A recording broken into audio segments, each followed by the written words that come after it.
They lost 31-6 by Kyler Murray and the Cardinals. They didn't do anything well on both sides of the ball. But let's talk about the defense first, because JJ, I've never seen so many missed tackles ever in a game. Who do you blame for that? Like, who's to blame for that? Because they kept saying, well, I think it's the entire defense as a whole, right? Like, for example, Sauce Gardner, to me, had the biggest missed tackle in the game.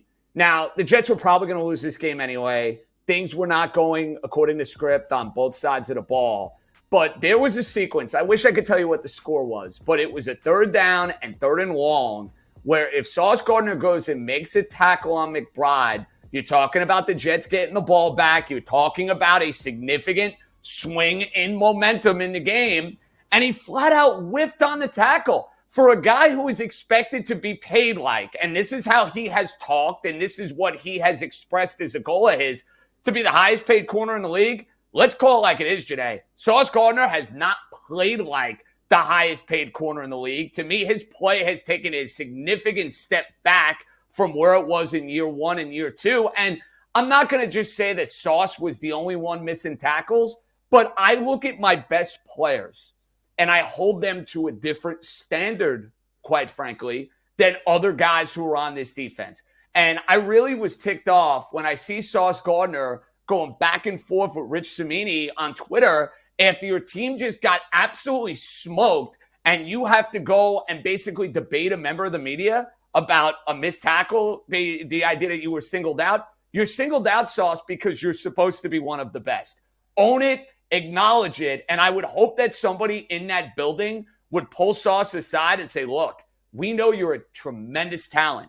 You screwed up. You made a big mistake. That is a play that needs to be made. I don't need you going back and forth, firing Twitter salvos against a member of the media. Be better. Simply put, Jeane. So I am singling out Sauce Gardner because I hold him to a much different standard than I do other guys on this defense.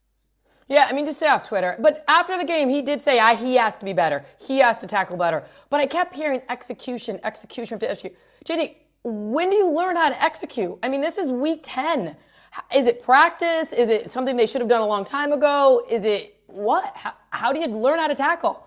I've never tackled before. It's a great question. Jeane, I can't say that I am an expert at being able to tackle, the best that the NFL has to offer, because it's not a skill set that I would necessarily have. Definitely wouldn't be one of my strong suits. But I think the problems you're seeing with this defense, they really stem from, and I don't know if it's necessarily the tackling per se, but just the performance as a whole. You took your defensive coordinator and made him the interim head coach after 5 games. You put Jeff Ulbrich in an impossible situation because it's everything that you have to deal with when it comes to being the head coach of an NFL team. Then you throw in the fact that you're the head coach of a New York football team, which throws an entirely different monkey wrench into the equation.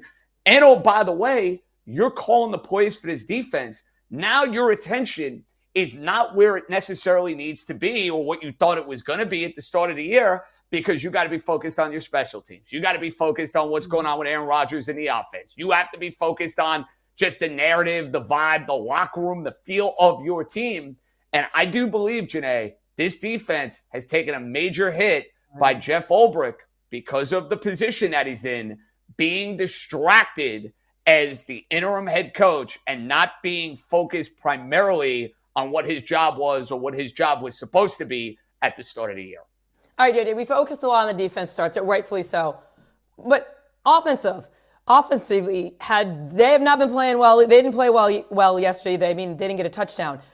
Who has been more disappointing to you this year? Has it been the Jets offense or the Jets defense? I wish I could choose all of the above, to be perfectly honest with you, Jeane, because when you're 3-7, then there's a whole lot of disappointment to go around. I am going to say, though, the defense to me has been far more disappointing from this standpoint. The Jets last year and the year before that, they kind of prided themselves on this defense coming of age and all of the talent that we saw in the defense, from DJ Reed to Quinnen Williams to Sauce Gardner, to the idea, and I know we didn't see him for the first 7 or 8 games, but you go and make the Hassan Reddick trade. I thought the Jet defense was going to be one of the best defenses in the NFL. Why? Because it was been. last year and it was the year before that. I cannot believe how bad of a defense they have been across the board. And I don't know if that's the Ulbrich impact. I don't know if that's losing some of the guys they lost in the offseason, like John Franklin Myers, who was terrific at stopping the run, not getting Hassan Reddick in the building. I thought the Jet defense was going to be top-notch. I thought the Jet offense was going to go through some growing pains. And we saw that early in the year. It is disappointing, though, Jeane, because, you look at this game against the Cardinals. The defense, I thought, was going to struggle with Kyler Murray. They've struggled with running quarterbacks. I didn't think they'd give up 31 points. I didn't think they'd be as non-competitive as they were. But let's not ignore the fact the Jets scored 6 points in this game. I don't care who you are in the NFL, Jeane. If you score 6 points, you are not winning games on Sunday. This is not 1976. You cannot win NFL football games that way. I don't care how well you move it between the 20s. You got to execute in the red zone. You got to go and score touchdowns.